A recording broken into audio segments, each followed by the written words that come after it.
hold on. Hang on. I got the wrong camera source. Uh,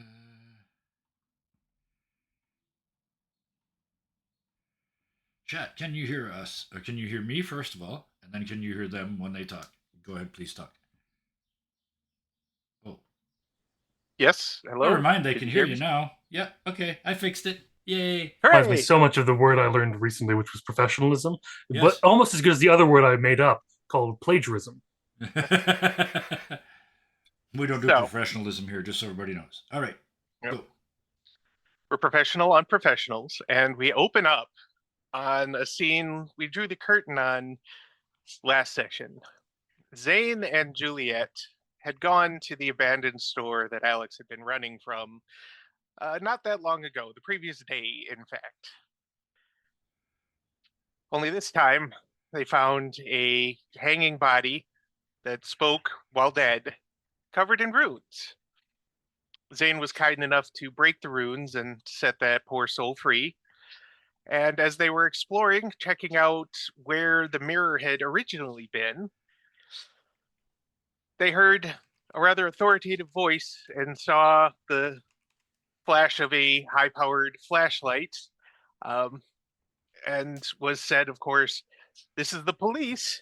We had reports of a break in."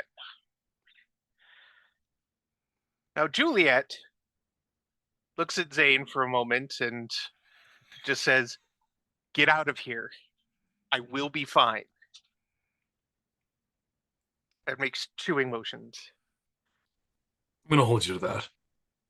And Zane pockets the piece of glass that they'd gotten that he'd wrapped up in a kerchief or something, Yeah. some kind of cloth to make sure that it doesn't open a portal to the horrific places of yesteryear. And he Oh, takes off. okay. He Give finds me. he also looks just at kind of the best way to actually get out, like whether that be a window or a door or All right. a How would gap between he something. do that quickly and quietly? How would he try and navigate himself out of this situation? Frankly, he'd actually be using his dexterity with his athletics free running. All right. Give me the roll. Need to go to the actual page. I'd like to like I always want. I need to up my dexterity, but it's all I need to. And it comes with the enhancement because it is free running and it's an urban area. Yeah. Yeah. No, I'll count I it the believe it enhancement. does have an enhancement. So I got four successes.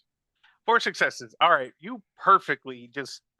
You've been in stores like this before. You kind of know the layout. And while this one's a little creepier and possibly a little more maze-like than you're used to, you still manage to very quietly stealth away quickly and quietly. And you find a window that, much like the plywood that kind of swung in and out, this one looks like it's boarded up, but you notice some splinters and things down at the edge, and you can actually lift it up and slide out.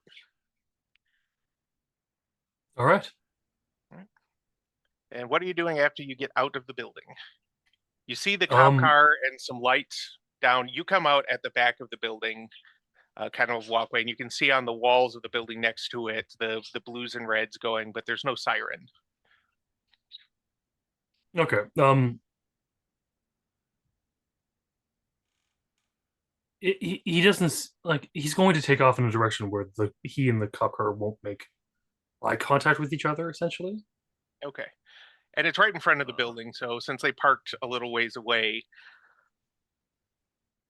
Juliet drove and had the keys, didn't she? Or was it Zane who drove? no, Juliet No, drove. Juliet drove. So, yep. So he does not have the keys. She forgot to give them to him. She was a little distracted, but he can still definitely make it out of there. What's he's made it away, and he makes it away quite handily. This is an And he's gonna abandoned head over to. building. The He's cops heading already knew. towards the bookstore. Okay. That's the Um, he's got the magical piece of glass. yeah. What he assumes is a magical piece of glass. On the way to the bookstore, he gets just a single text, just saying, "Hey, don't forget you've got a fight in a couple hours." Yeah, that's why he's kind of rushing to the. He's remembered this. This is something that's been on his mind the entire day as well. So he's going going to the dropping off the glass, the piece of mirror, Okay. saying, "Do what you can with this. I've got places to be." And Annabelle takes it and is like, "Oh, okay, thank you. Is Juliet okay? I know she went with you." I trust her enough to be able to stay out of trouble. Enough, hopefully. Hopefully. It's hard to tell with her, but thank you. I'll work on this. This will be a good indication of whether or not I should trust her when she says this going forward in the future. It will. It definitely will.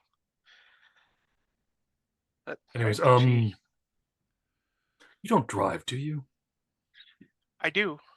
I do. I've got a car. Do you need a ride somewhere? Yeah, could you give me a lift too? And he just kind of gives the like a couple like like a building or two, like just away from the place itself. Okay. And she's like, well, that's more of an industrial area, but I'm not going to pry. Yeah, come on. And she leads you to a little powder blue Civic. Uh, not definitely not a new one, but very well maintained. He kind of regrets this already, but he gets in. Right? And starts up nice and clean. And they drive pretty conservatively, but not like granny driving. Just full stop at stop signs, checks both ways. Doesn't blow yellows. Very very proper about their roadway safety, but you still get there with time to spare. And they Uh, drop you off. yeah. Thank you so much. Take care. Do you need a Like ride pats back the or top of the car. No, I should be able to get my way back on my own. okay? Um, be safe. And trundles off again. And as she's doing that, he just kind of says under his breath, "I will not." We know. He's getting into a fight. It's not a. So He's not trying to do something fun. the building you are very familiar with is of course not on the outside, not super nice. It's not completely run down, um, but it's middle of the road and there's no obvious security in front, but you, having been here before, you know to look and you can see across the way and in shadowy spots around you, around the building itself, you can see people lingering, and people are lingering to keep an eye out for the cops, to carefully redirect the curious who should not be there, and generally just sort of keep the peace, though one would not normally consider them peacekeepers. You go around back as usual, and one or two of them nod to you as you pass. You know them. They're generally security. They're not people you mingle with generally, but you've been this way and done this enough that they know you and you know them, and everybody leaves each other alone. It's better that way. The back entrance has a very thick door. Um, for a place that's supposed to be an automotive center, even if shut down, the back door is much thicker and much more secure than one would expect. But then again, the police are not encouraged to investigate this area whatsoever.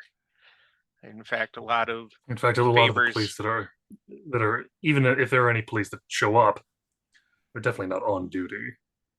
No. And in fact, one or two of the sort of lingering security are off-duty police officers.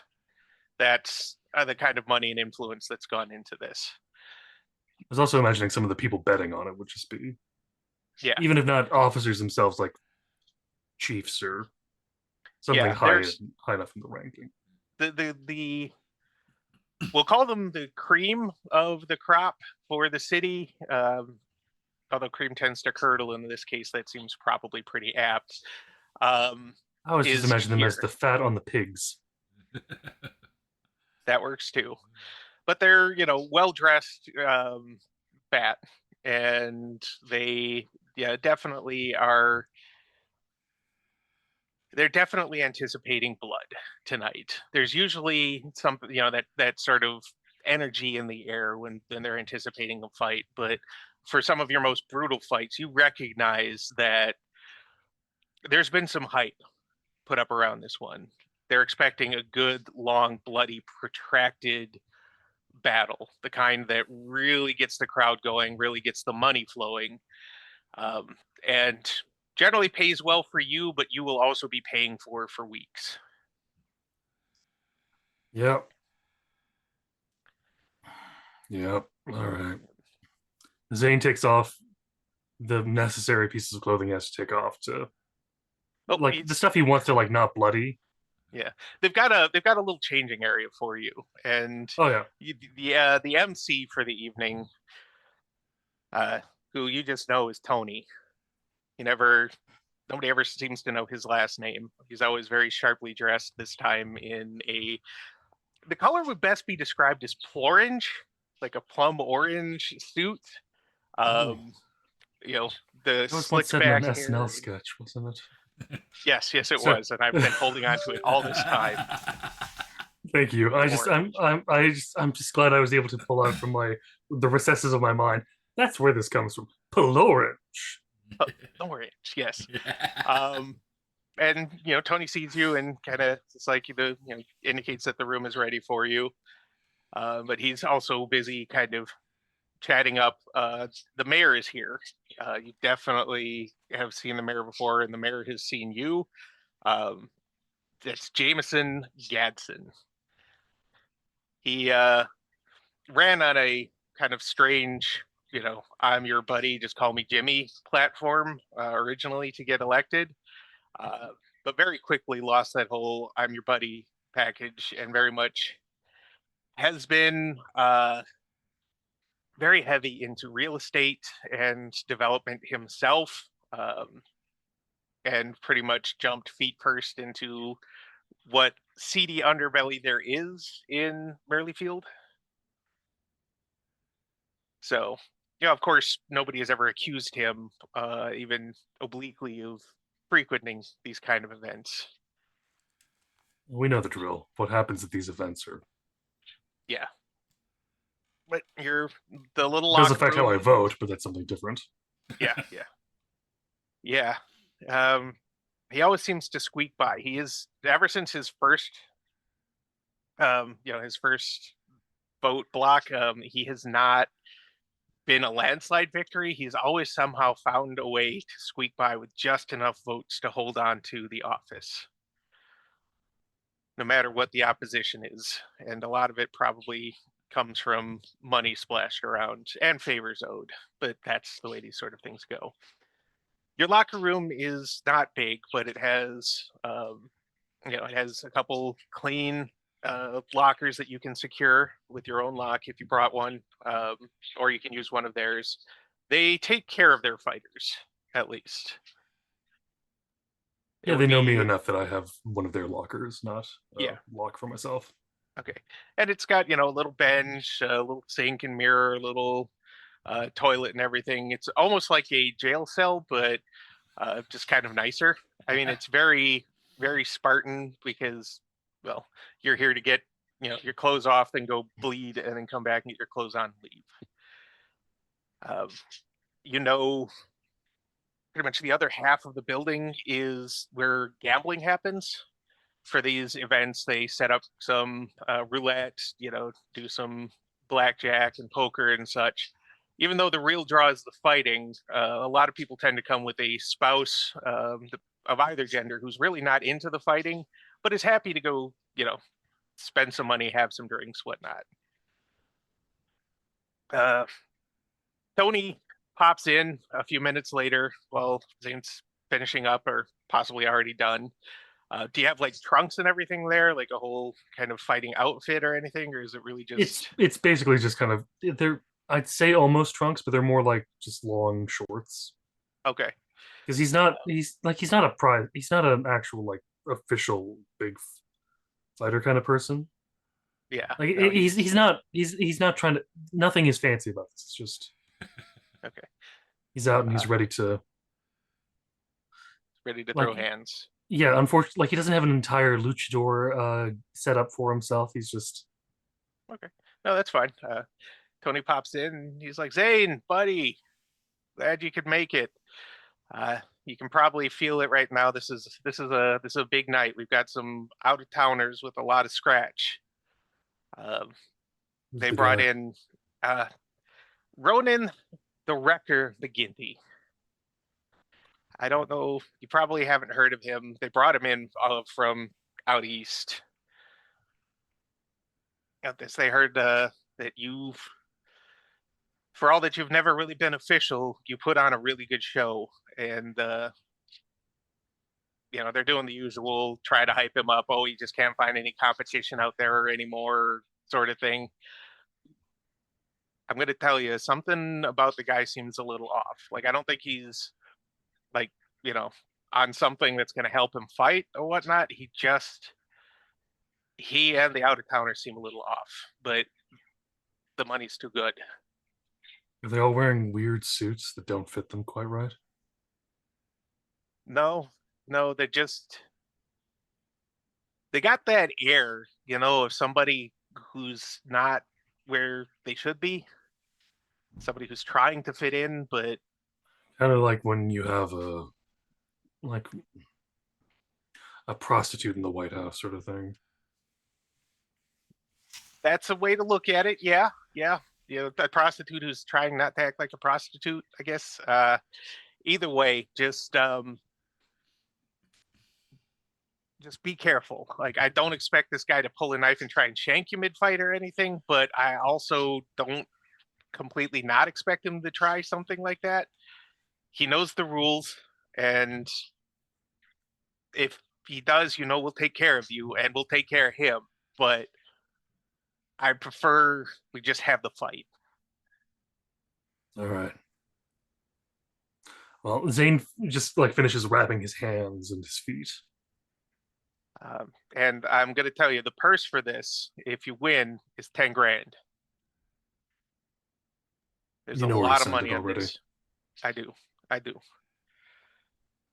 I do. And if you put on enough show, I'm going to personally sweeten the pot a little bit. I got permission from up above. And so just do the best you can, but protect yourself. I know we're not exactly the most legitimate establishment, but I'd like to keep us going, and I'd like you to keep fighting and being able to do what you do. Come on, Tony, you've been good to me. I don't plan to stop anytime soon. I know, but you always worry about the big talent. All right, so They all follow the give me, same, or I follow the same. We'll see how it goes. yeah. So give it about 5. I'll do the here he comes. Did you ever settle on a nickname? Is there something you want besides Zane, or I we're just mean, doing the some guys have been throwing around Tempest for a while, but that's about all I can think. Tempest? I can work with that. I like it. It's kind of highbrow and brutal. We're gonna yeah, I can do something with that. Good. All right. You're beautiful, babe. See you in 5. And he Bye. slips back out again. And the thing is, that Tony is not Italian and he's lived in this town all his life. So you really don't know when or why he decided on the accent, but in your heart of hearts that Tony is not any sort of Italian or mafioso or anything like that. Look, Zane is just happy he's found something that makes him happy. Yeah. Like he's known Tony for a while. Like he's just like he knew him before the accent. So he's Maybe just that's going like, look, it makes you happy. It gets you some extra money. thanks your doll. It's fine. So yep, a few minutes later, you can kind of hear the crowd shift and move, and you can hear the kind of muted. All right, folks, this is exactly what you came here for tonight. We are going to have us a real fight. It's going to be bloody, it's going to be dirty, it's going to be messy, and most of all, it's going to entertain you. Coming out, our local boy. You know him, you love him, you fear him. I see some of you ladies eyeing him. It's Zane the Tempest Dawson. And Zane will come out. He's not trying to hype up the crowd. He comes out with the kind of easy confidence of like, I've done this enough times. You've seen me do this enough times. We can skip the formalities. Yeah, but he still gets, there's a lot of applause. There's a little spotlight from above on him as he goes down to the fighting area, which is really just sealed concrete with some lines to denote the doors. There's not even a cage for this one, because sometimes they actually like the fighters to fall on some of the front rank, visitors and betters. They get a little blood, they get a little thrill. There's a splash zone for a reason. There is a splash throw has zone a for a tarp. reason. Yep, it's like Gallagher with less racism. So, and he Less, comes not down none. and stands. Yeah, less. And points to the other side. And new to our humble establishment, we have somebody from out east. He was brought here specially for this fight. They say he's undefeated. They say he is a monster in the ring. They say he lives for this sort of thing. It is Ronan the Wrecker McGinty. Give it up, folks. And the spotlight goes on to the dressing room on the other side, and door opens and out walks. He looks like a professional fighter. He's about 6'1". He's got the curly copper hair, little chin strap beard, and thin mustache.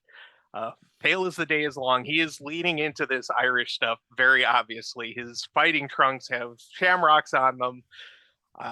Just really playing it up. And as he gets close, you can see he even has the green eyes, but he's got a bit of cauliflower ear. His nose is just a little off center, like it was broken a lot and didn't set properly through several of them. And he's got some scars. So no tattoos, but scars. So you can tell whatever he has been doing, he's not just one of those guys who talks a big talk, but obviously he's going to get knocked out 10 seconds in. And he stands across from Zane, and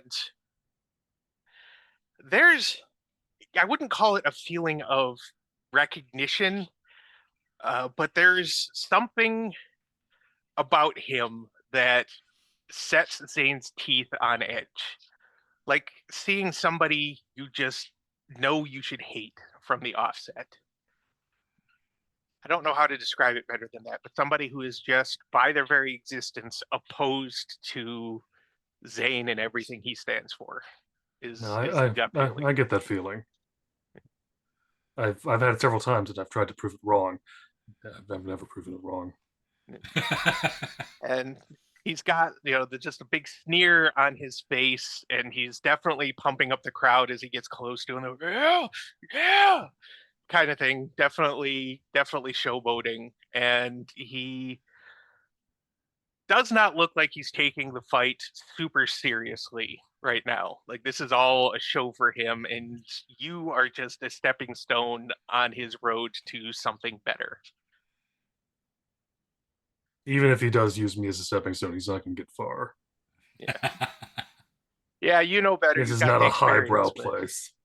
No. If you end up here, you're here for a place like here. You're here for a reason. But he steps up, and Tony's like, "All right, guys, I want a good fight. Try to keep it clean. Let's keep the nut shots, to a minimum here. It's not very sporting and kind of pisses the crowd off. Do you have? Just looking at both of you. You ready to fight? Ready to go? Yeah. All right. Bump fists and fight on my mark." And he definitely gets the more firmer, like trying to push Zane back, which doesn't work out very well for him.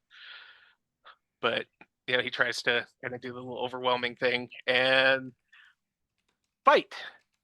And now what we're going to do here is I'm going to give you two options. We can either try and roll it out just so we see how combat goes a little bit, or we can do kind of like we did with the first sort of fight that Zane had, where we just do one roll and kind of cinematic it a little bit. I think the cinematic it is more enjoyable. Okay. I mean, just like not just in terms of my enjoyment, but also just. Yeah. No, I got you. Just wanted to make sure. All right. So, how's Zane going into this fight? It's going to be with might and close combat. Okay. Because Zane doesn't have anything to really bring out his more refined techniques. Yeah. Yep. All right. Like, So I mean, he can use his sword. He can use his arm like it's a non-existent extension of a sword, but that's not going to really work for anything. Yep. All right. Give me the roll. All right, let's see if this works. Out for me, I mean, not if this works, Okay. it'll work. I'm just hoping it works out nicely. That's only one success. All righty. Well, let's see here. We're gonna go 2 rounds of rolls to see just how the first, like, opening bit of combat and then the end of combat here. Yeah. So we're gonna do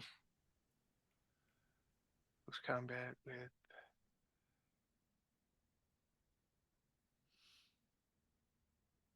What was it?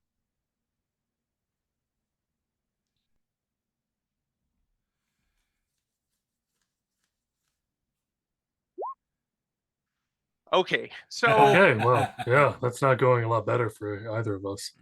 no, but that's more a reflection, I think, of that he's more of a fighter than you thought he was, like actual fighter, and you're definitely more of a fighter than he thought you were. It starts out with kind of feeling each other out with some jabs and hooks, maybe some kicks, depending on Zane's fighting style. Ronan definitely throws some kicks and knees, but Yeah, Zane is definitely a lot more upper body than he is. okay, He'll so a use lot more. his lower body, but it tends to attack the lower body with his lower body. Okay, a lot Like, he'll lot go of for the leg kicks and knees with such. his yeah. Okay. But the crowd is really happy because it's not a one-sided domination. It doesn't look like it's going to be over very quickly. There's a lot of back and forth, a fair amount of blood, body shots, blocked kicks. He tries for a couple takedowns that Zane manages to stuff. It's a really good back and forth, entertaining, equal fight. So let's see how the second half of the fight goes. It's going to be the same thing. He's still trying to overwhelm him with pure strength Okay. rather than he's trying to be more dexterous and Yeah. And he's like, definitely kind of dodging and juking and using footwork a little more after he realized that overpowering probably isn't going to work.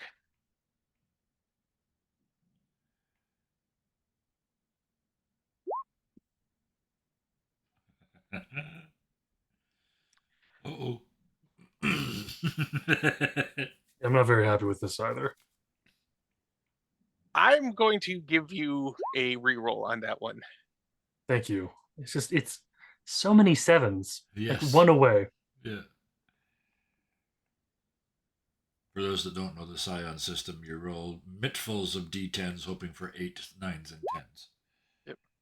This one gave me 2. All right. So we're going to try this again as well.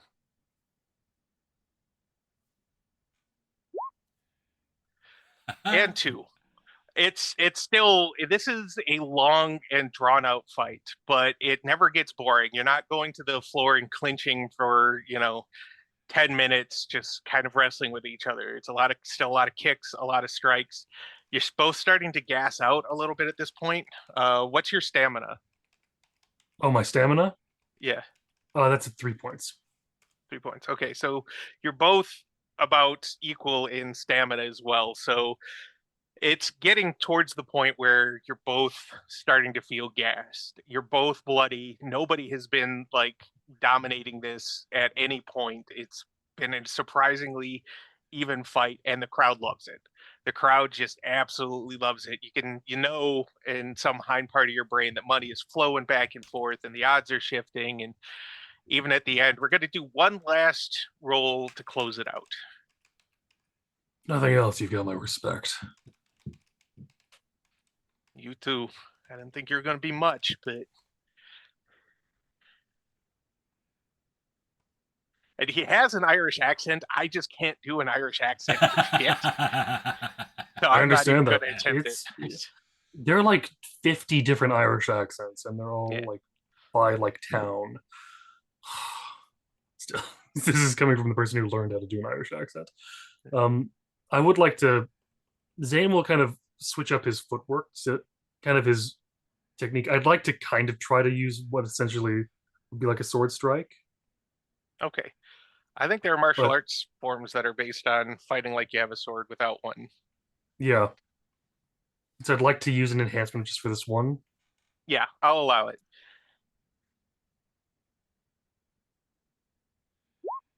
God damn it. All right. I Well, got how many sevens? That's Did you- 4 sevens. 4 sevens. Uh, And you need to roll an 8 or higher to do this. yes. Yes. Yeah. So with one enhancement, which is a guaranteed success, as long as you roll a success, you did manage to roll a success, ending up with therefore Right. 2, and another 2 for. Can we both re-roll this to see? Yeah, absolutely re-roll. It just keeps going. I just want one of us to get There- on top. I don't care there who it needs is. to be a victor. Oh, the crowd's going ape shit. Yeah, at the this crowd's point. going ape shit. You guys are basically You guys at just that- like, oh, 2 I'm going to murder whoever made this sheet. and Could I physically roll better than this? I'm wondering now.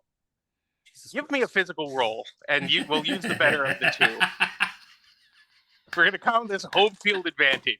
Is what we're gonna call this. Sometimes the dice tell the story, and sometimes the GM says, "Fuck you, dice. We're getting a different story." Sometimes the story tells the dice. Yes. Yeah. Oh, for a moment there, I was going, why can't I roll above a 6? And I went, so I got the D6 here. Goddamn moron. Zane steps on a Lego and loses in the last seconds of the 15th round. Yeah, because some 3-year-old came in, apparently.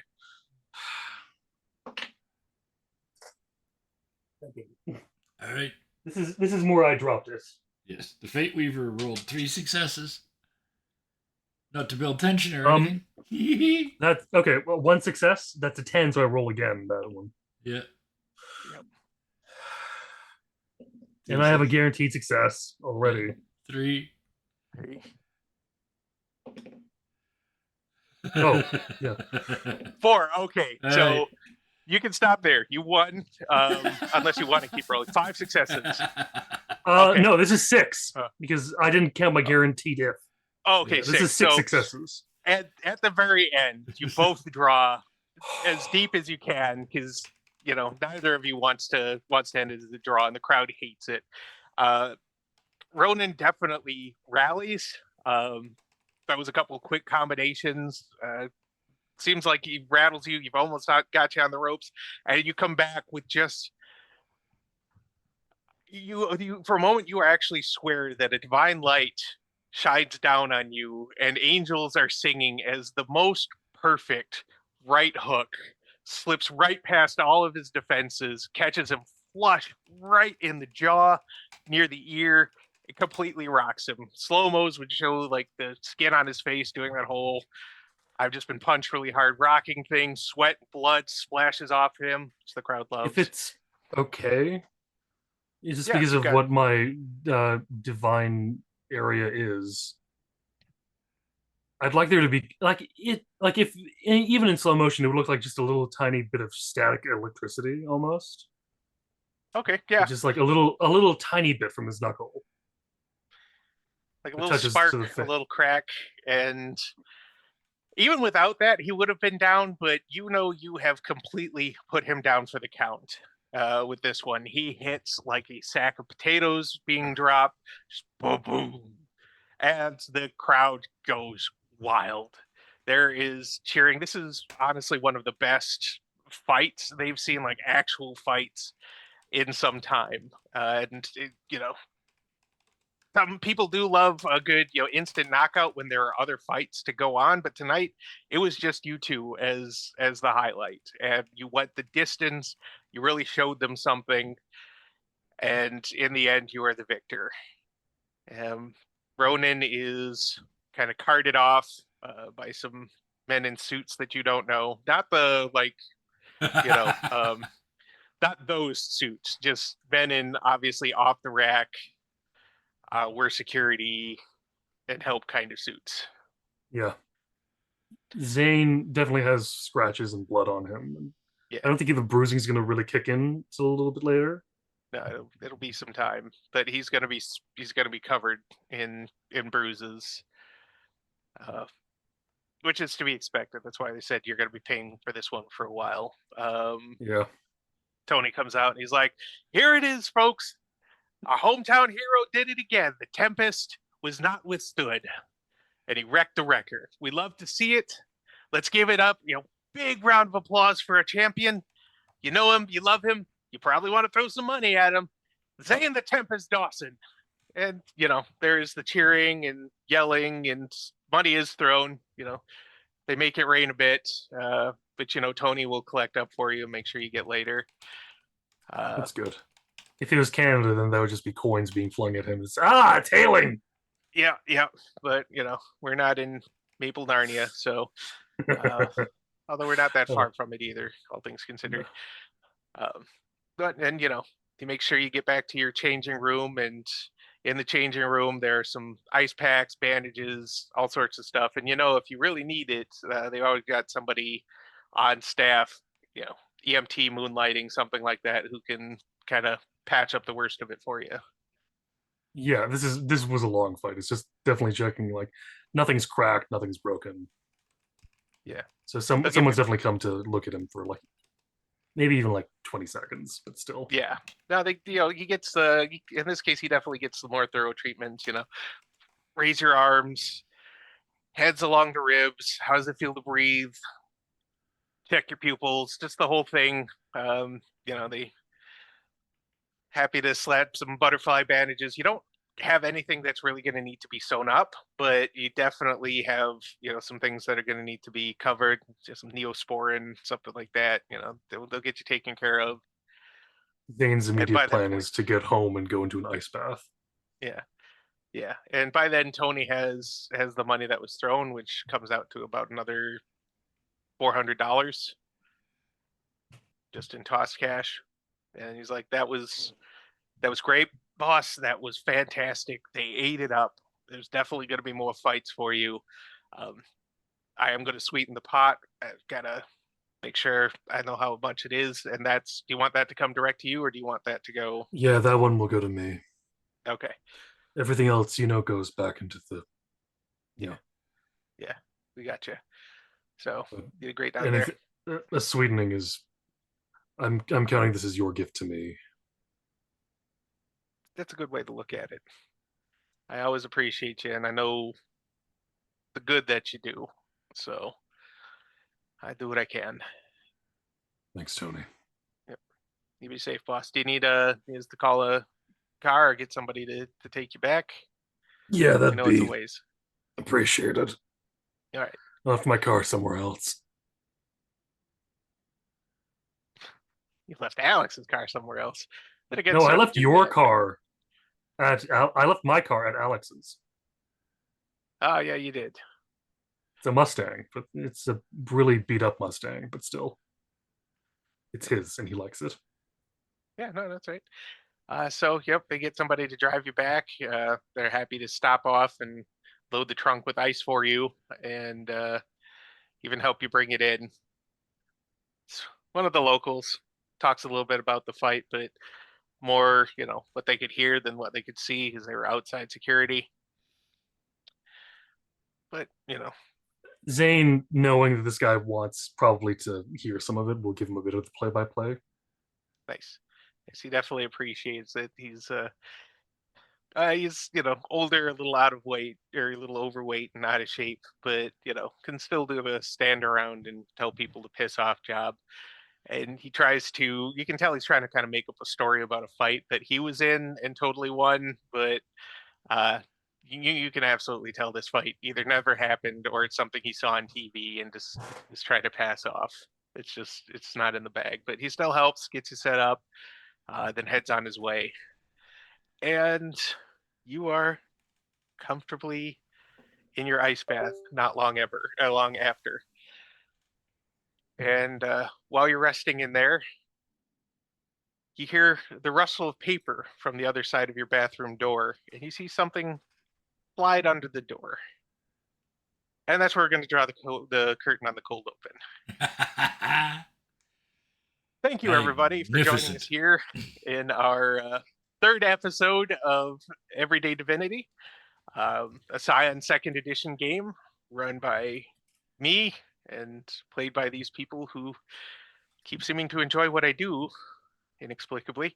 So, we're going to, of course, start the introductions with our wonderful fighter, Zane.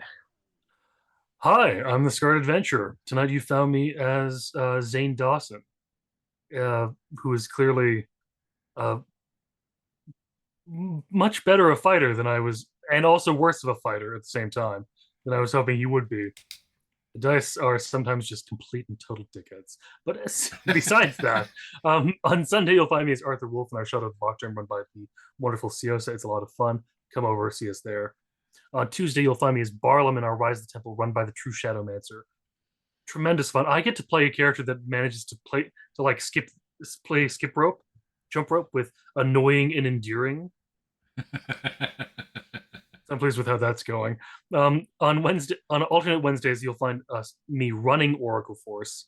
It's a lot of fun. Last time we dealt with a Soup Bandit given to us by one of our, which was suggested by one of the many people who are in our Dirty 20 community. Come check us out on Discord.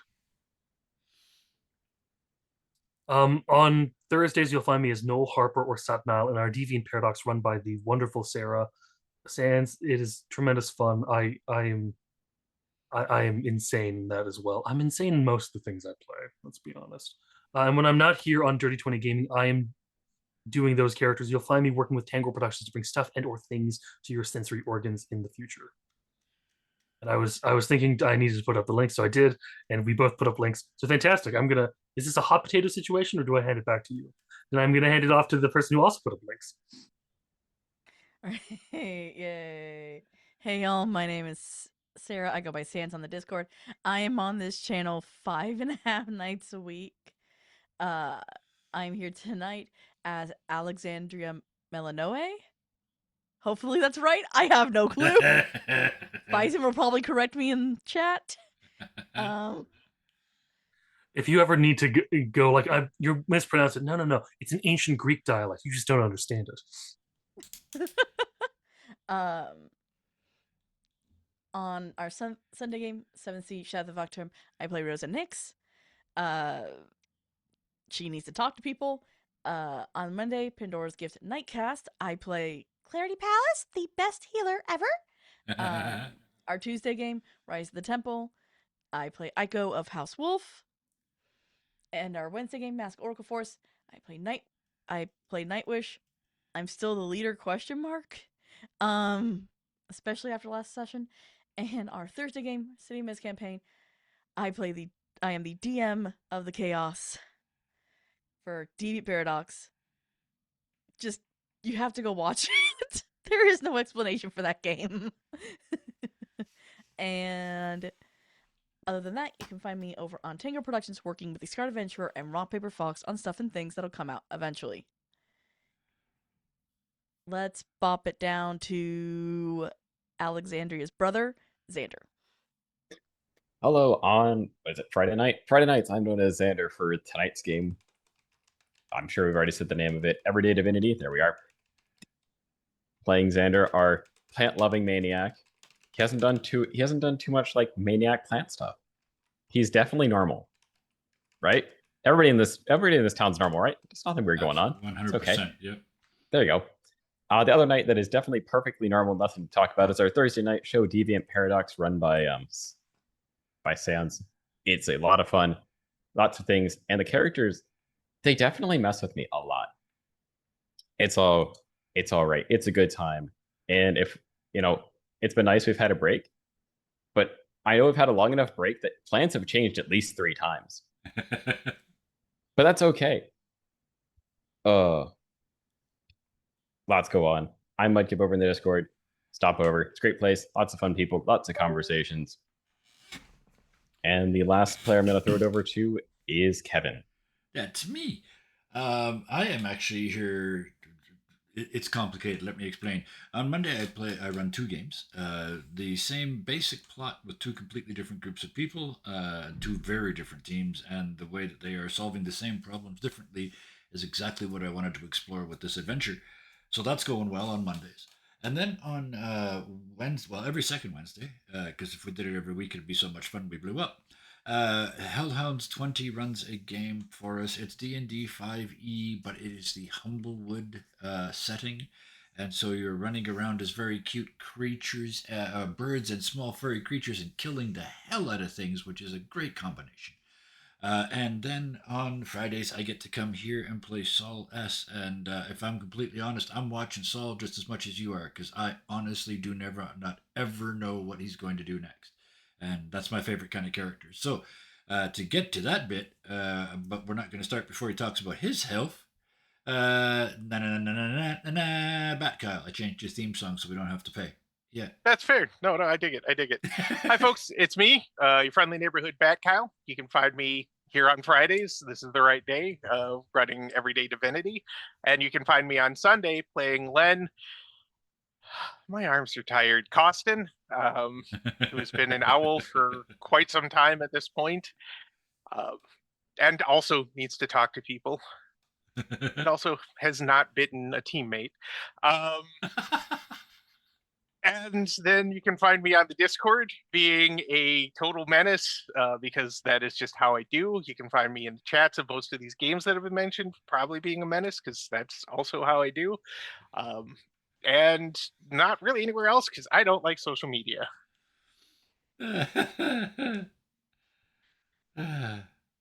Len is never going to keep his mouth shut, my love. It's just not going to happen. And not just because his player also has a great deal of difficulty just keeping his mouth shut. So, Alex, Xander, and Solace, when last we left them, we're in probably Xander's, I would say, is it of his most dubiously legal grow area, or is it just one of his harder to get to ones? Oh, definitely dubious. It's Okay. for certain a warehouse that has been ignored long enough. It's just kind of figured nobody cares, so I'll just move in. Okay. And they'd settled in. Alexandria had received a number of texts and had a call from her manager about R&E, the company, that she had taken a single contract for and ran not quite screaming from the building they wanted her to look at. You didn't scream, but you were definitely freaked the fuck out. Oh yeah. Yeah. On the inside where it counts. Exactly. And as part of that, trying to avoid dealing with them, Alexandria had given Xander the phone to look at, and Xander had seen what most people would have considered an extremely threatening text, especially towards Alexandria's manager.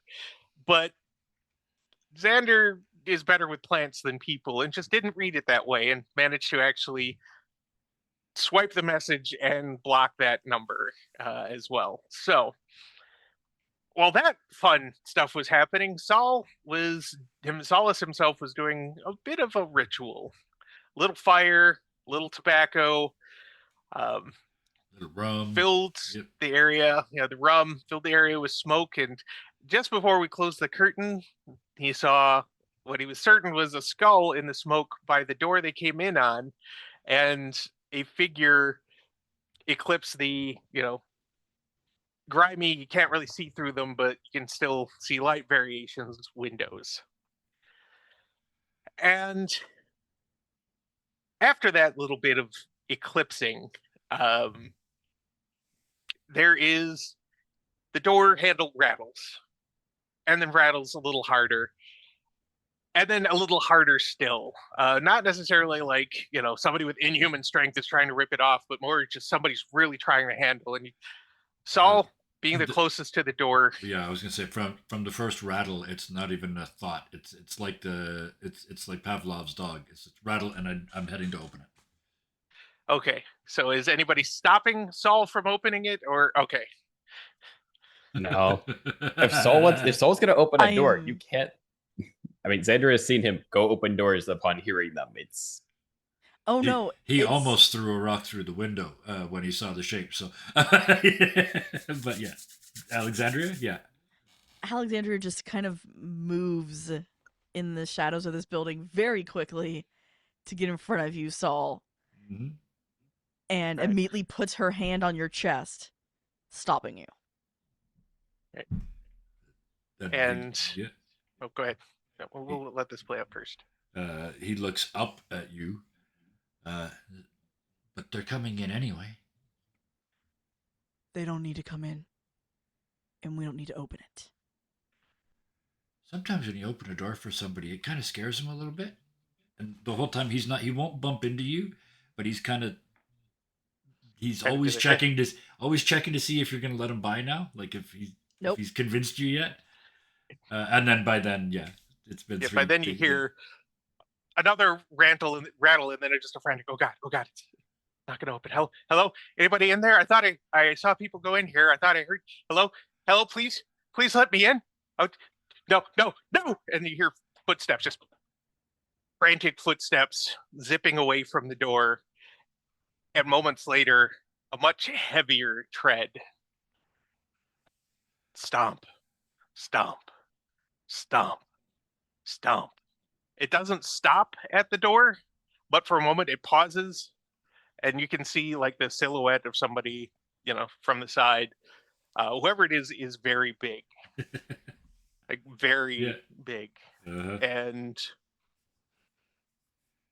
just prods the door as they pass, and the door just rattles and such as usual, Yeah.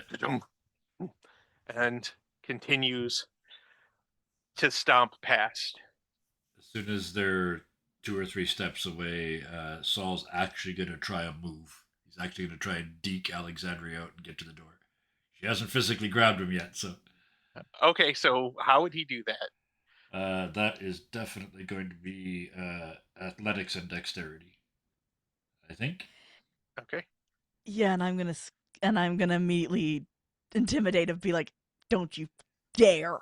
Okay. Okay. Without saying Xander's just kind of anything. observing and watching this interaction. Please, no. Yep. Can I use Cloak of Dread? Yeah, nothing says you can't use Cloak of Dread. It will probably affect Xander too, but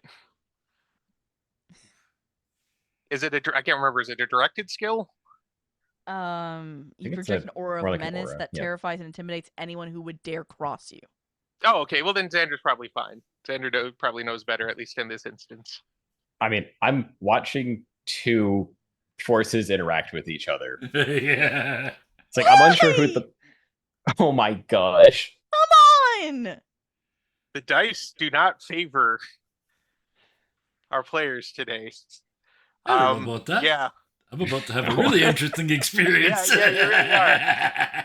So, Alex, you don the cloak and you give him your most intense "do not cross me" look.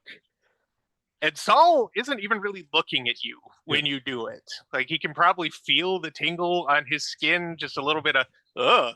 But it's not enough, obviously, to keep him from just straight parkouring, Yep. pirouetting, twisting his way completely around you to get to the door. Well, Saul wears a pork pie hat, so he just tilted his head forward, and between your height advantage and the brim of his hat, he's not having none of that. Yep. And then just under your, I like the idea that go under your arm and out the back of the cloak, like, whoop, and then hit the door, and I don't know. He worships the opener of doors. Is it even an action? Is it even a mechanical thing, or is the door just sort of? No, even though it's, Open. I imagine Xander locks these things behind him, and is. I mean, it's one of those warehouse doors that it's more like a push to open from the inside, so it's a lot more difficult to enter if it's not supposed to be. Fair. Okay. So, Yep. yeah. No, that makes sense. So So yeah, it's for just Saul, banging through. Yeah. bang, and the door swings wide. Xander, you hear from behind you a tiny voice just say, "She's really scary."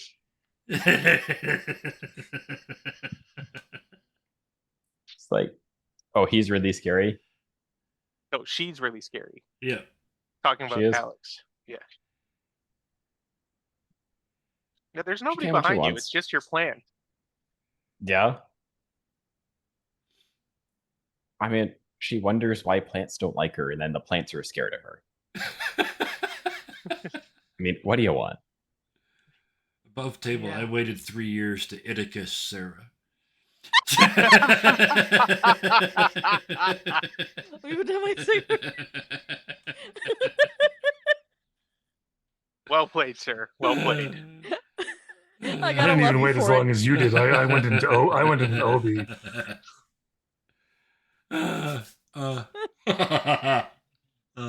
Awesome. All right, so Okay, back to the told story. you completely. You pop the door open, and Yeah. I'm taking is he peering out in the hallway, or just opening the door and he's satisfied with that?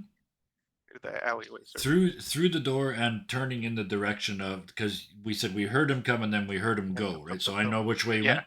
So I'm not even gonna break stride. Just turn the way he went.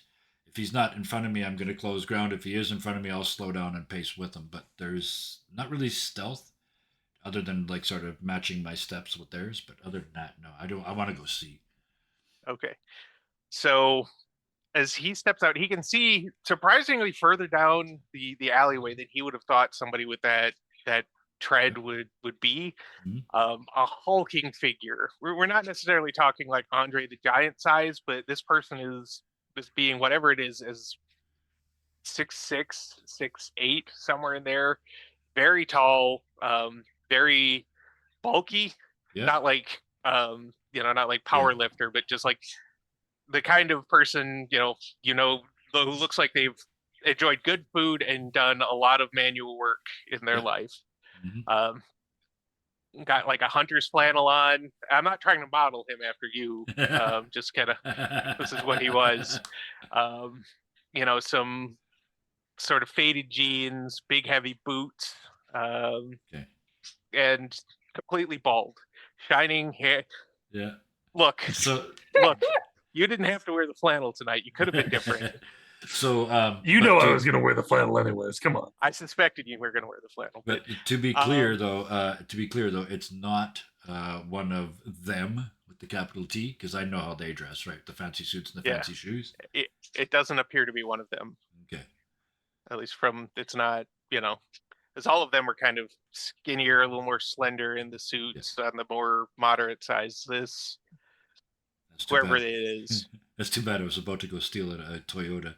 Bogart the Corolla. Yeah. Go back the other way and steal the car. Yeah. But no, in this case, again, not hiding, just walking. I'll match their pace. I'm just gonna follow them and see what they do. It All seems to me like they're chasing somebody, so yeah, I'll match their pace and go. Alex and Xander, you've just seen Solus completely juke Alexandria out of her shoes, sort of ignore the cloak of dread that Xander has seen before and possibly been the recipient of once or twice. And open the door and just zip out after who or whatever just past this little hideaway. Mhm. He's kind of watching to see if Alexandria goes after. Alex is shutting the door behind him. Yep. I was above table. I was counting on that. And even no, never mind that. In-game Saul would have counted on you being self protective enough to just close the door, just let him go. Yeah, cool. Thank you. I mean, Right. I've seen him enough to know that he can handle his own. What little of him I remember, I know he's capable. Yeah. Yep. All right. And Alexandria doesn't know him enough to give a shit. Yep. Yep. Friend of your brother. Yep. Yeah. Were there Yeah. not two voices? No, there was Yes. only one voice, and then I mean, two the different the treads. screaming and running. There's two people. Yeah. One tried to get in What? and then ran away, and then the second, this big lump. Unless we're being played, there's two people. I mean,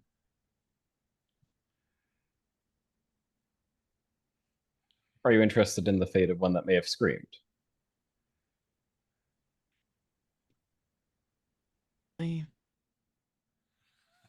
Especially considering we don't know if there's actually anyone there.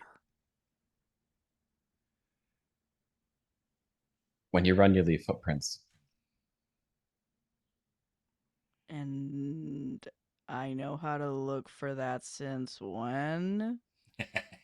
I'm talking about me, Alexandria.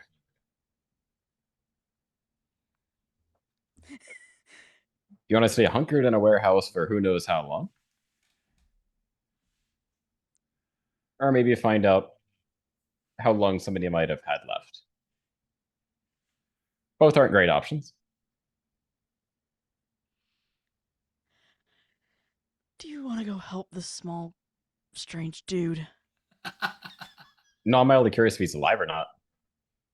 If we can help him, great. If we can't, at least we know something got him. Fine. Let's go help him. We need As to you're find him making first. that decision. He's a good data point. We should check in on him. Yeah. And as you're making that decision, you hear a more regular, measured tread that sounds more like dress shoes. The clip clop of dress shoes going down the hallway or the alleyway, just clip clop. Not hurrying, Yeah. just a measured, sedate pace. If I hear it, I hold at the door. Okay. Yep. You hold at the door and the figure goes past, and it's once again kind of the same thing. Although I don't think either of you have actually encountered what Zane and Saul have. Xander saw a leaf Not man quite. slide into a skin suit, and Alexandria met Randall Evans. Mm-hmm. Saul, on the other hand, saw a great big guy beat a little guy and throw him in the trunk. So this is Vujade, right? It's a deja vu all over again. So yeah. Yep. The figure doesn't pause. Just sedately goes past, and a minute or two later, Yeah. you can't really hear it anymore. They've probably gone at this point. Further down, you could probably slip away. So bad news is, if that's one of our slugmen, he may not be walking anymore. Don't ask what they do if they're not walking. We have a possible victim, a possible murderer, and a leech fucker. I wouldn't necessarily go that far, but you're probably quite accurate. Shall we wait to see who the fourth might be?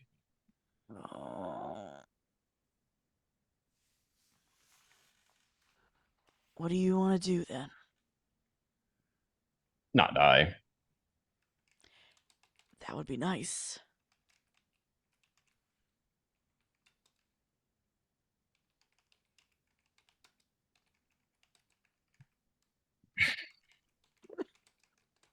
So?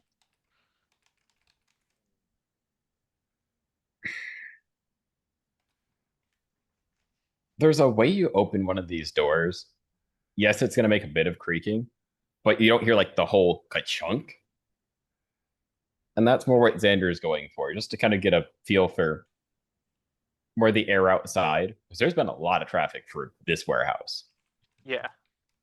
Yeah. No, he can do that. You can actually very gently depress the bar and slide it open, and it's pretty quiet. So he opens it up. I'm not even going to make you make a roll for this unless you really want to roll. The dice have been great tonight. No, I'm going to be rolling in a bit. I get to track one of three things, and I may just be tracking something I'm not expecting to be tracking. So, there's plenty of room for error. At this point, you can see, you know which way the footprints are going, even if you hadn't heard and kind of seen the figures pass. But if you want to do a kind of tracking roll for him to discern the different footprints or anything, he can do that. Otherwise, I'm going to say he just passively can follow these pretty easily. There is not a lot of foot traffic through here. But all three kind of go the same direction. They do.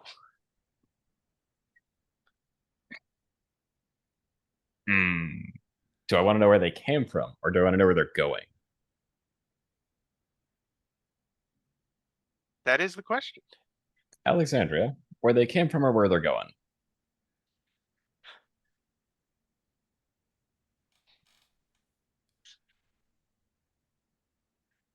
I don't want to go where they're going. You want to go where they're going? Alrighty. That's more Alright. questions. That's more answers, right? Oh, we don't know what we're gonna find either way. We're definitely finding blood our direction though. Great. Just And off we fucking go. great. Yep, off you Oh. go. So if you're Always trying to split be the kind of party. stealthy about the following, we'll do some stealth rolls. If you're just kind of just following at a regular pace, then we don't need to do a roll. What do you do? How are you approaching it? There's no sneak. If they turn around, I'm willing to engage. Like not in a fight, but I'm prepared to start talking. That's his go-to. Presume I can outrun him. So yeah.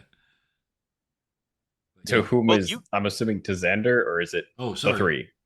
No, you are far enough down that they're gonna have to track a bit. They're gonna have to do some movement. The other figure, the smaller figure that followed after, is a good ways ahead of them and doesn't seem to know that they're there yet. But he's a fair distance down the way.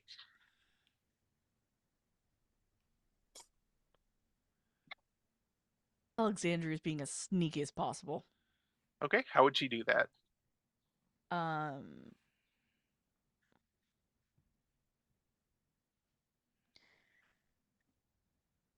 Does subterfuge and dexterity work? That works, yeah. For my side, it's not so much being sneaky, but kind of following it far enough away that it could be seen otherwise. So I was more leaning towards like, Okay. definitely kind of leaning more the survival direction, but I don't know if we're like out the back door or if we're in like industrial hallway. You're kind of more just between two different buildings at this point. It's kind of an alleyway, kind of a hallway.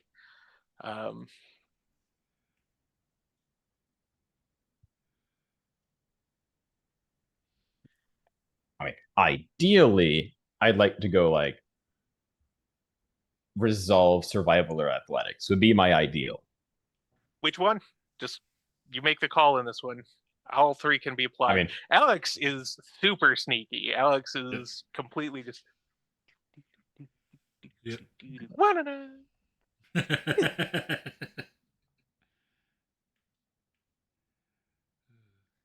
I'm not going We to have go to see force how Zay explosion. does, because this could.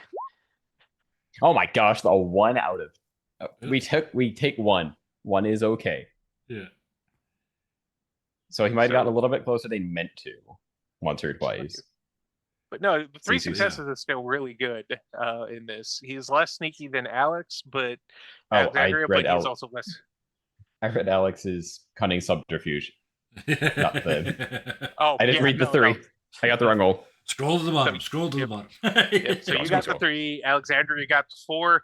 Both of those are more than enough to, in your own ways, kind of stay back just enough, keep tabs on, not making any noises that wouldn't be expected, avoiding trash piles and whatnot. And we'll get to what you see here in just a few. As soon as we figure out whether you find my body or not. And before we find out how much blood is left in Zay or in Soul, Zane, Yeah. you were in the ice bath, and then you saw the piece of paper pushed under your door. Can I read it from my bath, or am I gonna have to get up and get it? You are going to have to get up and get it. It's God damn it. Then he just gets out of the bath with that exact sound. Yep. With the dad sound. And you go over and you check it out, and it is again much like you got your first one was actually a piece of human flesh with stay out of it carved into it. More like what Juliet received The paper is not like standard printer paper. This looks freshly made but coarser, more like you'd see like from a scroll or something. And written out on it is, "You were warned." Zane grabs a pen, flips the paper over, and goes, "God damn it! Shut the fuck up!" And then pushes it back under the door. Okay. And the paper vanishes. And then he goes back into his ice bath. Like, what else is he supposed to do at this moment? Okay. Well, all right. Sorry, there's not a lot to do. No.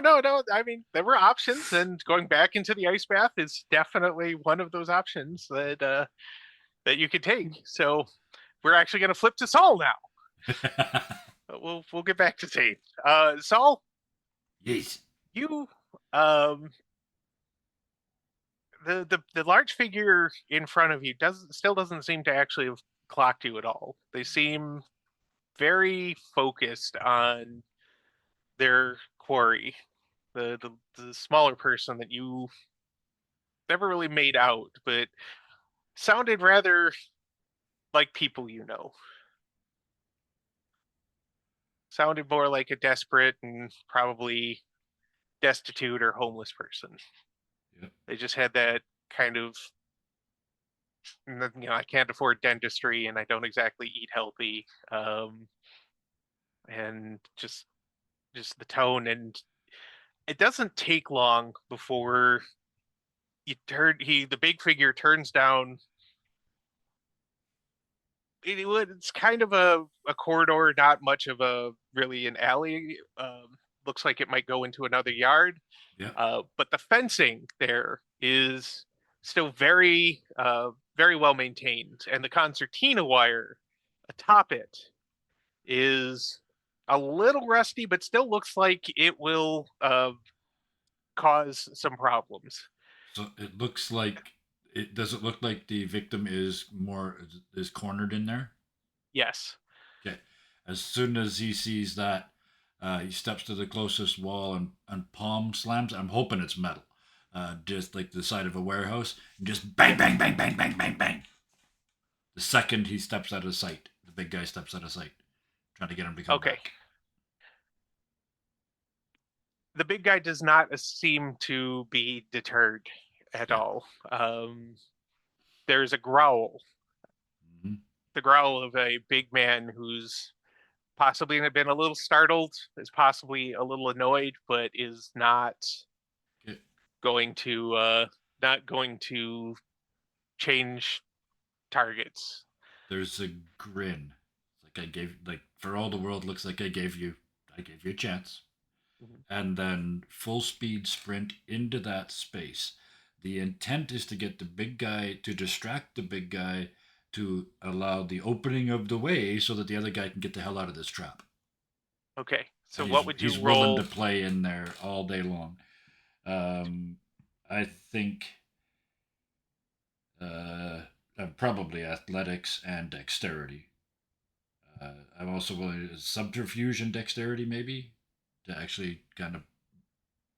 Yeah, since you're Yeah. actually trying to draw attention and maybe Mhm. put him off his game a little bit. So And, yeah, and, and if I threaten to attack him a couple of times, can I add my specialty, which is bluffing? yeah. Yeah. If you make it seem Yeah. like you're dancing around just looking for an opening, Yeah. put him up. Come on, put him up. And then suddenly I'm not there. It's like, oh, suddenly my buddy's holding me back. Let me, So, no more extra dice, but I do get an enhancement. All right, dice. I've seen what you've done to everybody else tonight. I paid for this fucking account. 4 successes. Thank you. Perfect. Wonderful. I love it. We're gonna make a little contested roll here that he's probably not going to beat on that because intelligence is not a strong suit here. Oh yeah, no, you making noises is one thing, like Yeah. zipping around his feet like a pissed off chihuahua and Yep. doing the, Oh, yeah. the little feints and everything is enough to have. He turns to you and he has eyes. He has a human face, Yep. but his eyes are very dull. And I don't mean just like there's not much of a spark of life or intelligence behind them, but that there's almost a film over them, like a milky white film. The Uh, gods have He him. doesn't. That's The also gods have last him. season. Yeah. Yep. So in that case, any attempt to injure is gone. But I'm still, like I said, the goal here wasn't to get me out; it's to get the other guy out. Yeah, yeah. And the other guy, who has quite obviously soiled himself at this point, just sees the opening and no hesitation, no nothing, just makes a break for it. Yep.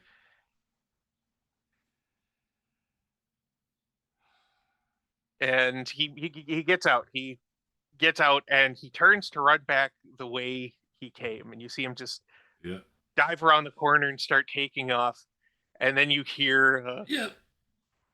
"Ah!" Yep. Uh, Yep. and a very strangled, gurgly sound. Yep. I sent him straight into the arms of the leech. Yeah. Yeah. So Alex and Xander, this is about the time that you reach, like, everything comes together in just one of those oh so wonderful ways. You see the figure in the suit coming on what looks like just another turn, another alleyway. And you see coming out of it, like the hounds of hell are nipping at his heels. It looks just like just another one of the unfortunates that you see around town. He's got long, straggly, graying and blonde hair. He's got quite a beard. It's a little matted. He's, his face is lined and a little dirty. His clothing are obviously fourth hand and well worn. And he just comes tearing out of that little side and runs straight towards the man in the suit and doesn't even seem to see him until the figure just snaps out a hand, catches him by the face and lower jaw. So he has just enough time to just go, "Ah!" And you hear a choked off sort of gurgle. And he kicks and swings for a moment, like he's starting to try and fight. And then he just stops. How far away is this guy?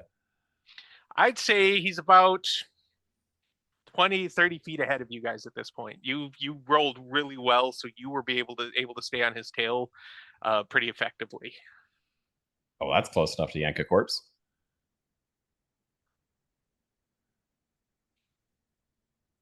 So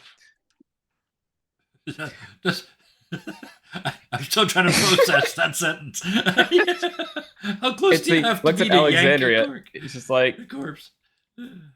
you're probably not gonna like what comes next because you're in a roughly safe position, right? Think so? She should be behind Xander. Well, Xander's not okay. Good, because you're about to see Xander try to run and grab a guy from a leech. And for the second All time right. tonight, Alexandria steps in the way. Alexander's like, I'm sorry. You said that Xander's in front of you. Yeah, because he was the one tracking, because she can't track. Well, you don't need to track because it's in front of you.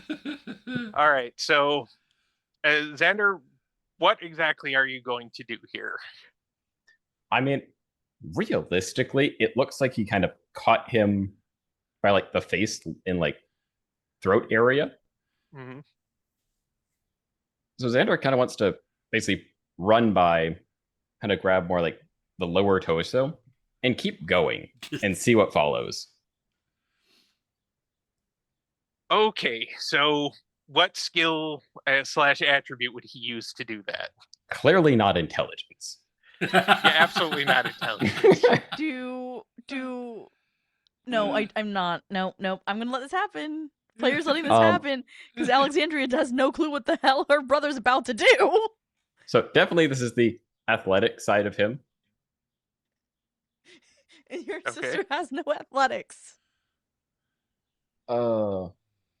This is probably going to be a dex, like athletic dex, because he's going to try to run by, twist him out of his kind of grasp, and keep going, is the idea. Okay. Give me the roll. From the, what can I roll additional? Does cross country runner help at all? It's going to I help would on say the it is. escaping side. Cool. We can work with this.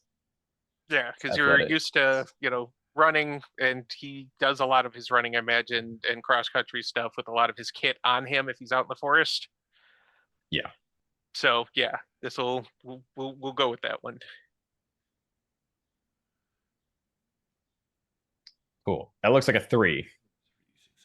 Yeah, it took a minute to resolve, but that does look like a 3. All right, so It definitely looked and went, are you sure it's a 3? Do we want to make it a 1 now? We keep it a 3. It's like, okay, thank you, roll 20. all right, so and while the figure is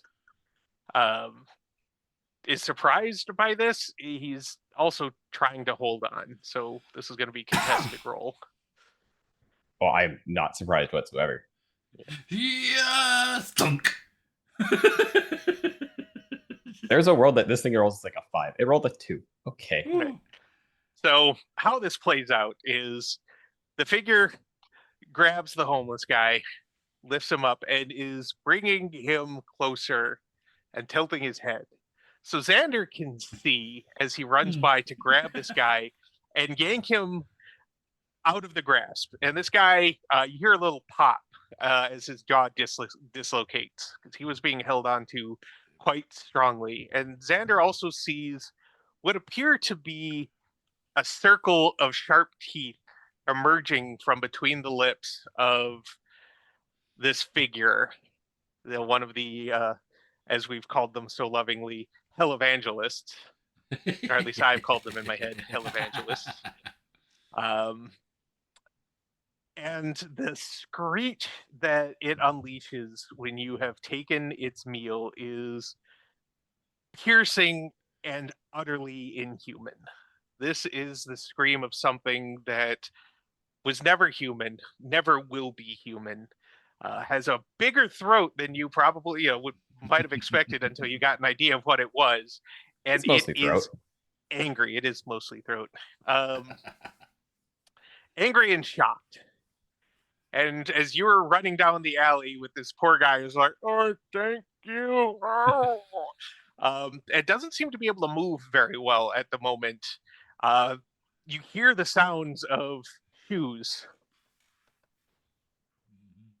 picking up pace, stomping behind him and picking up pace, chasing. And we're going to cut to Soul in the alley while this is Jeez. happening. Oh, yeah.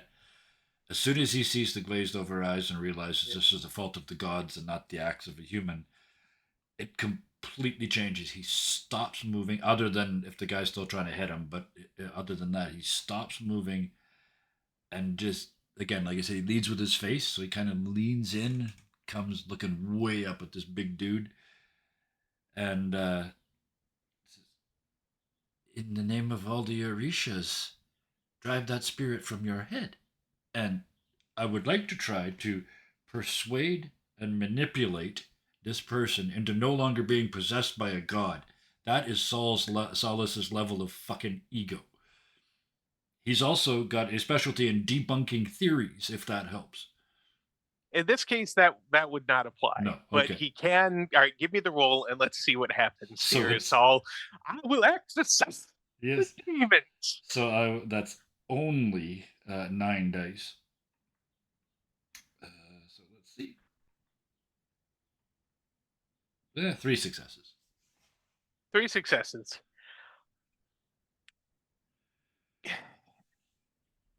The figure pauses in his attempts to grab you. He hasn't really swinging.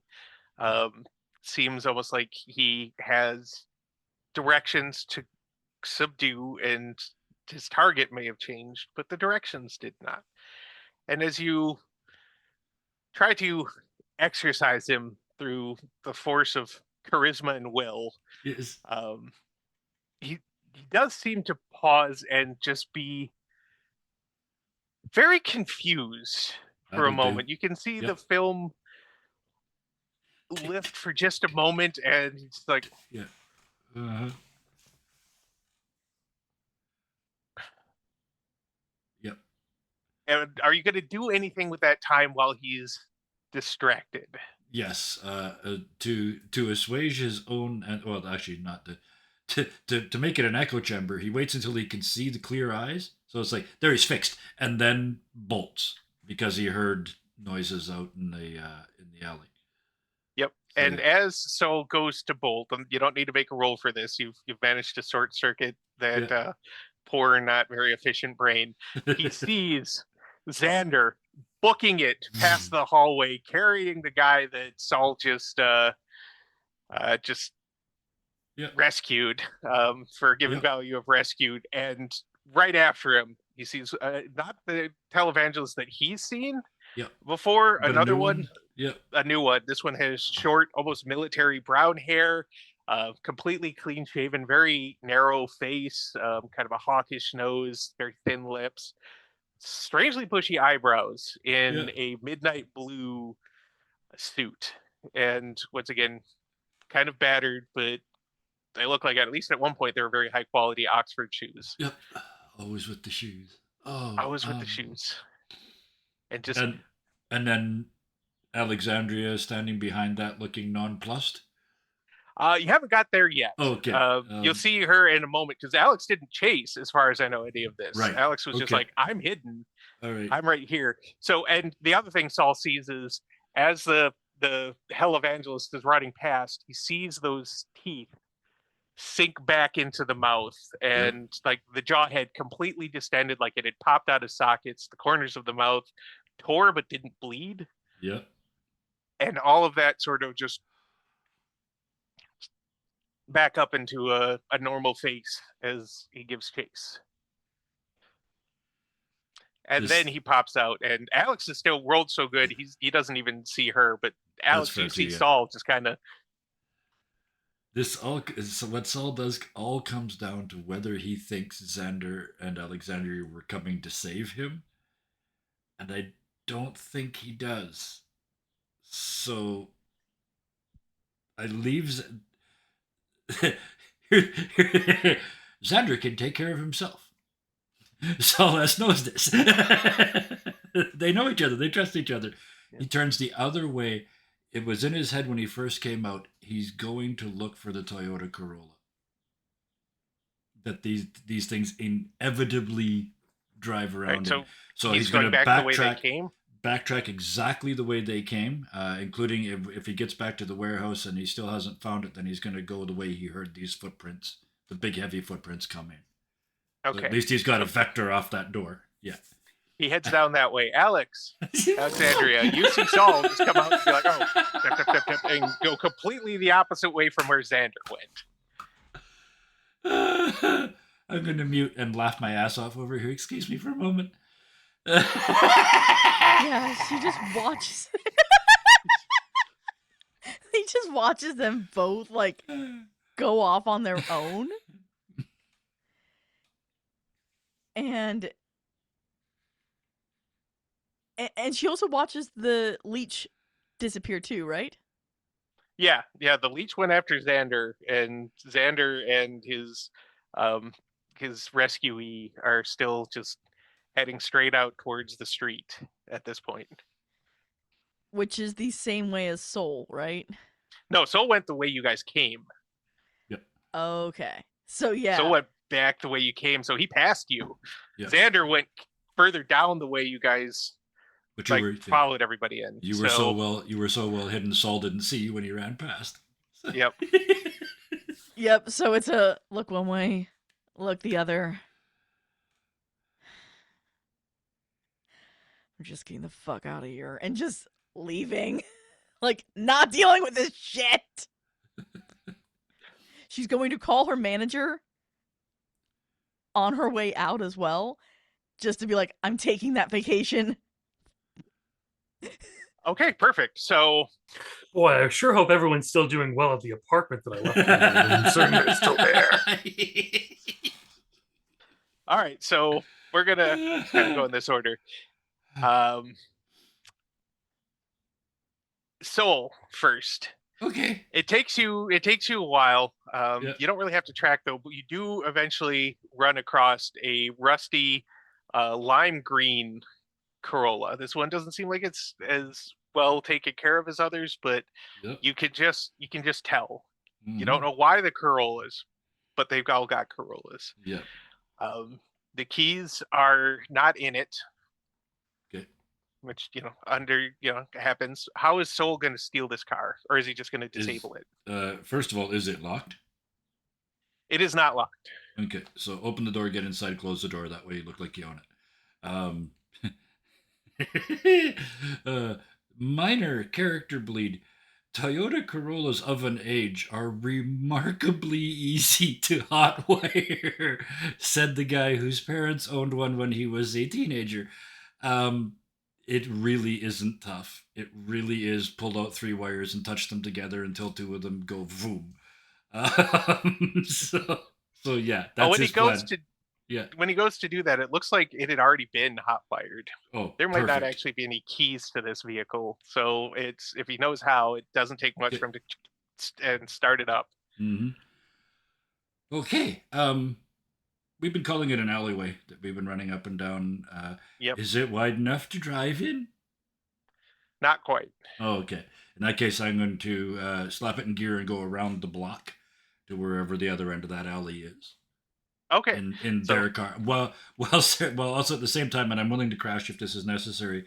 But like going through the glove box and the between seat console and the looking under the sun visor, trying to find ID or papers or an address or insurance or anything. All right, we'll get to what you find here in a minute. Perfect. Sander, did you have any goal or place you were going with this person once you had yanked them from the grip of the Hell Evangelist? I mean,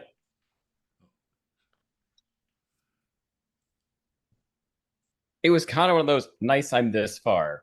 I'm not going to stop for a bit, but I haven't figured out exactly where. I'm kind of leaning between either one of the larger homeless camps or the bookstore. I'm kind of between both. Okay. I mean, you're probably a little Which one do I think I'm closer. closer to? At this point, you're probably a little closer to the bookstore, but only just. It's Then a we're matter gonna of go- a couple minutes. As far as who I think could be more useful in keeping this guy from being killed again,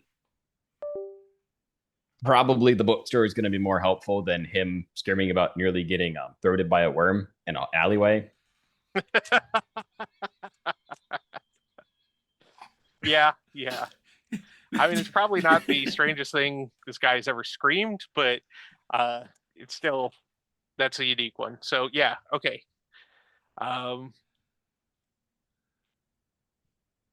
It's our- me That's our very first merch. Throated by a worm. Throated by a worm.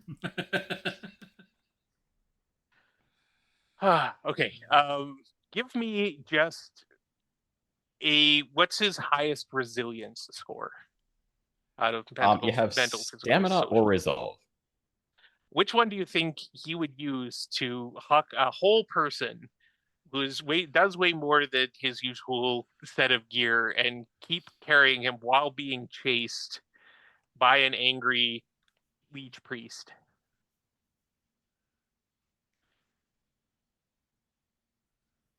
So funny thing is, you don't look back, so it's not composure. It's probably I'd probably lean towards stamina. It's like oh gosh, it's starting to burn, and I have like a couple 5 blocks to go. Okay, then give me just a stamina roll by itself. Straight stamina. Attribute 1, yes. No enhancements on just a straight stamina roll. Yes. How does 2 find the challenge? 2 finds the challenge quite well. The priest, the leech guy, whatever you want to call him, seems to not have done as much cardio as Xander has. Even carrying the burden that he is, this guy, he's not wearing good shoes for running. He didn't really expect to need to run, and he starts to lag behind pretty hard. You haven't lost him entirely, but definitely falls back and falls back and falls back. And eventually, we're going to do this. Saul, you come around.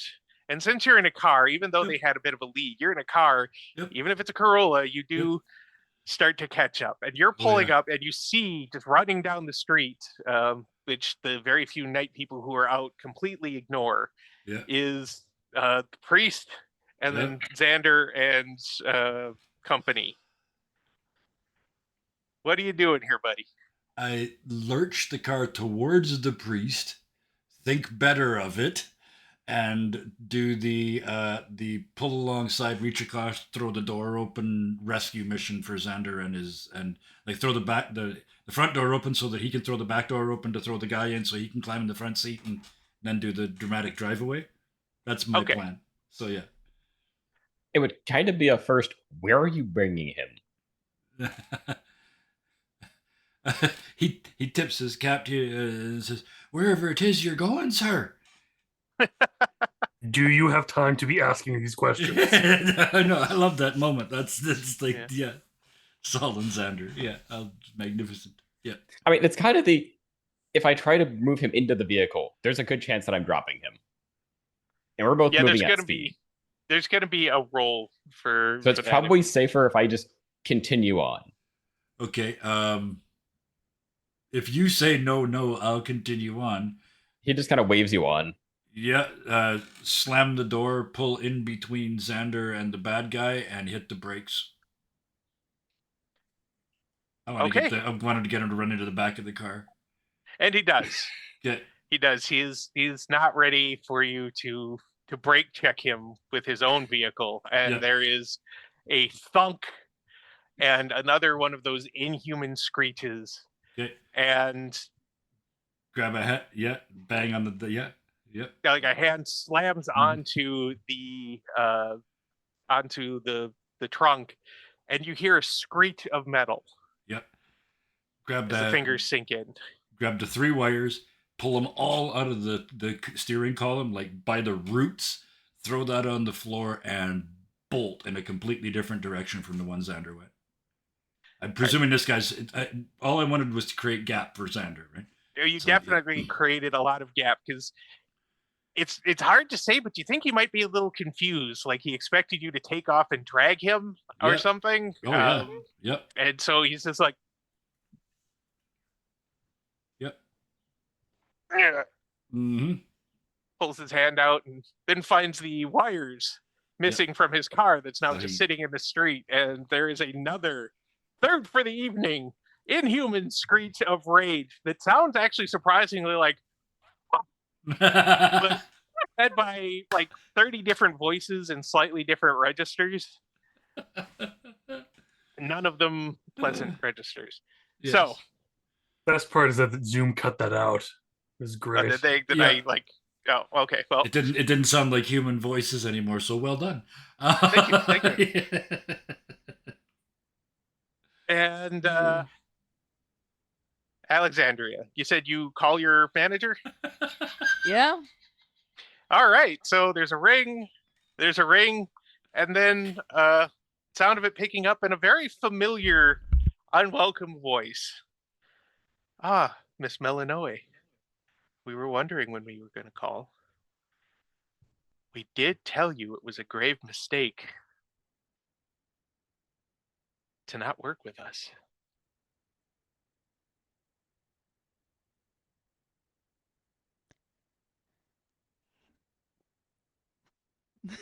Do the crazy thing. We all did. Yeah. Poor Zane. Sucks to be normal. Yeah. She, hearing that, it is like, you have just ended nice, Alexandria. Nice Alexandria's gone. You have pissed her off to the extent that she is just done. And so he hears on the other side a very deep breath in. I'm so sorry to say this to you back, Kyle. I love you. No, I love it. Give it to Okay. me. Before you start, do I Listen. need to take off my headphones now? I'm not yelling. No, This no. is Thank Christ. Alexandria, Just not director. I'm not getting near director. Just think of every time he's burned you in chat before you say this. And then just lean into this.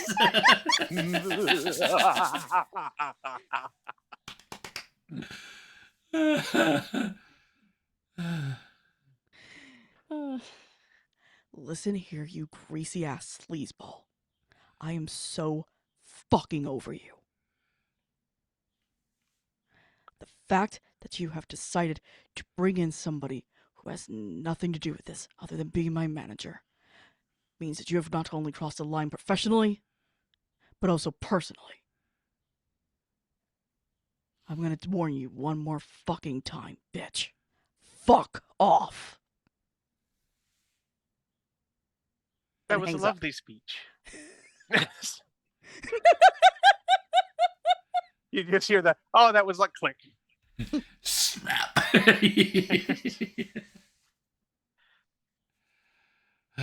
And then you get a text from your manager's number. If you want her to see another dawn, you will speak with us and you will comply with our demands. Otherwise, well,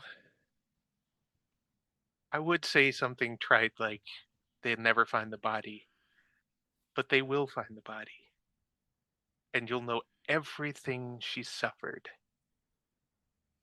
before the end. Do I have the messages of the others? Yeah, the if you go numbers? through the messages and other numbers, like the block doesn't delete them, it just removed them from your front screen. So if you go through, you can see the exact text where they tell. Yeah, she's just like, because she did not expect them to go this far. And now she's like, okay, who do I know who's able to, like, beat somebody up? So I'm so sorry, Zane. You're getting a text. And what are you sending to poor battered Zane? That she doesn't know is battered. Yeah. That she doesn't know is battered. Yeah, no, that Yeah. makes it funnier. So it's just, do you remember the assholes that I told you about from RNE? They've kidnapped my manager. Would you mind giving me some help? Or would you mind helping me out? Left fist emoji, right fist emoji.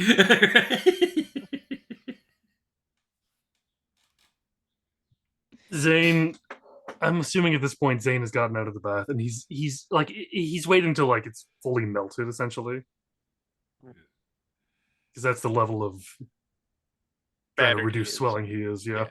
Yeah. God damn it. Wait, nope. Actually, God damn it. Where are they, and how many teeth do you want me to kick in?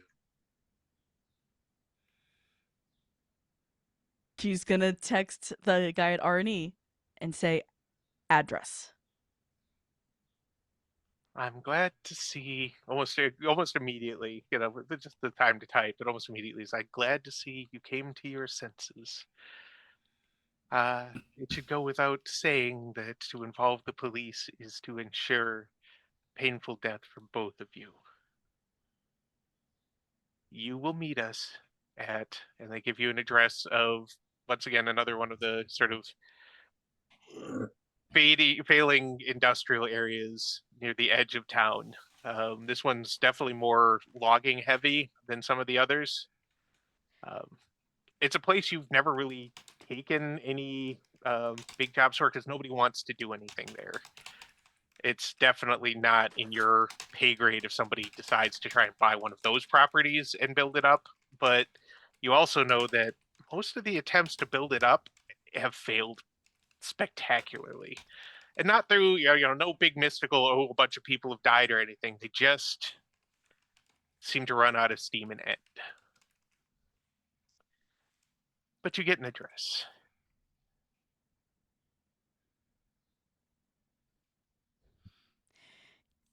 Yeah, she sends the address to Zane and says, I'll meet you, I think, 2 blocks out. Okay, give me a minute. I'm gonna see if I can get someone else as well. And then he texts Tony, "Do you have any fighters I can borrow?" Tony, there's the little dot like of somebody putting something together and then deleting it, putting something together and deleting it before finally you get do I want to know for what? Like how need to know or how much discretion do you need for this? Zane shares what he knows, which is someone's messed with one of my people. I just need someone who's less beat to shit than I am. Okay. I can send you the Russian.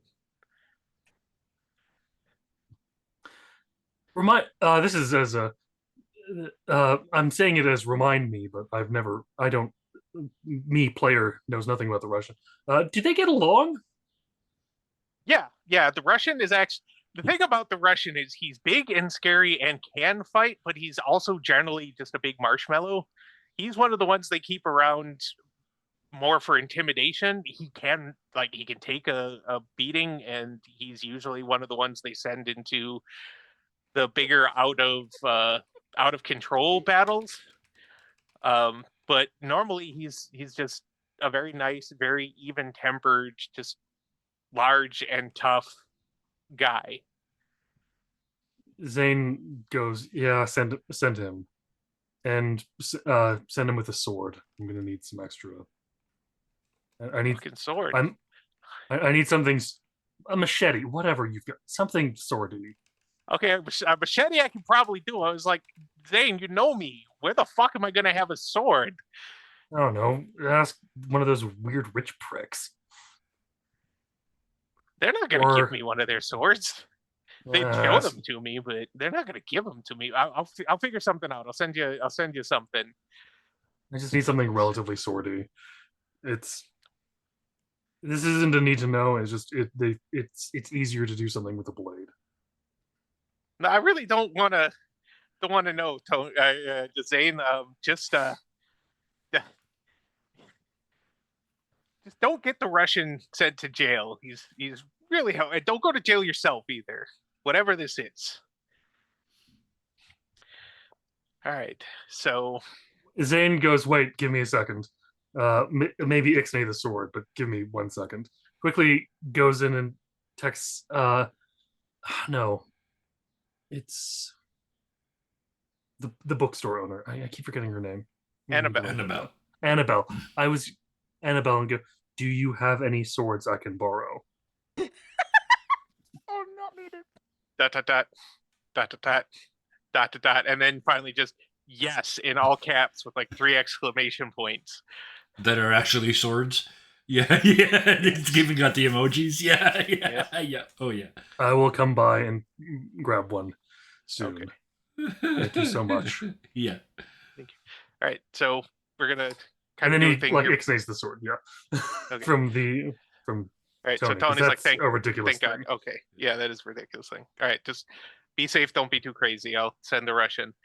It hangs up. And actually, no, we're gonna do this. So Zane goes to throw some clothes on and get ready to do the thing. Yeah. He All puts right. on his Kill Bill outfit. Well, before he even gets to the Kill Bill outfit, he opens the door to his bedroom, and laid out on his bed, looking completely bloodless and very, very dead, is the Wrecker.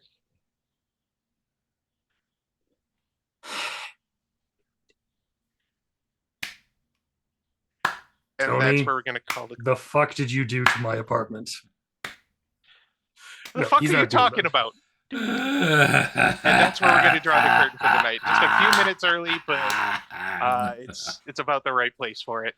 He's not sending that message to Tony, by the way. That's Yeah, just okay. Yeah. Oh, wow. What a session, dude. Oh, Kyle, Oh. kudos and yellings of great gratitude. That was amazing. Thank you. it was a lot of fun. Thank you. All right. It also doesn't. This is not a. Sorry, Zane is also just thinking in his mind. This is a bit of a piss poor warning. I met the guy once. Framed for murder for you, and a framed for murder for you. Everyone gets a murder. Woo! Check under your Hey. seats. It's a head. So we're going to end the night with some thanks, as we often do. I want to thank Kevin for bringing the mystery to everybody, including himself, Soul, Yep. who follows his impulses, which makes for great storytelling. I always love that. I definitely want to thank Nick for bringing Xander, the I'm going to go yank a corpse guy. And also I think my plants talk to me again, but I have other things to worry about. I like his straightforwardness. So appreciate that. Zane for the drawn out fight, and also kind of being, I feel like, in general, the most sensible of the group, despite Alexandria trying to be that. Right. I feel Yep. Zane is just mostly the Well, Alexandria totally threw that off tonight. It's like, no, I tried parenting once tonight. It didn't work. Fuck this. And yeah, now Zane is the default daddy. Damn it! I ended up as the mom in just too many in just the world at large. Yep, I want to say thanks to Sans for bringing Alex, who is absolutely done with everybody's shit. Yep. And somehow found more shit to be done with. Yep. That's just I appreciate you digging deep for that one. I had to go full badges. Are you kidding me? Yeah, I could feel it. It was like, this is a great homage. I love it. I want to thank everybody in chat. Especially Bison and my lovely wife Gloriosa and Malkavian Grin, somebody I mod for, wonderful person, who came in, and there's Syndra. So Syndra as well. Thank you all for keeping the peanut gallery going and enjoying this with us. I hope you were entertained, and this time I didn't get a stuffed animal thrown at me, so progress. And with that, we all know what the world's like right now. It's a scary place. It's hard to have the energy to do more than live, and sometimes it's hard to even have the energy to do that. So if you have the capacity, if you have the spoons, be nice to each other, be nice to the world, be nice to yourself if you can. That's really the most important one. And if you can't be nice, at least try to be kind. You don't always have to make the world a better place, but you can not make it worse. Thank you all again, and we'll see you next Friday. Bye. Good night, everybody. Mitchell. Good night.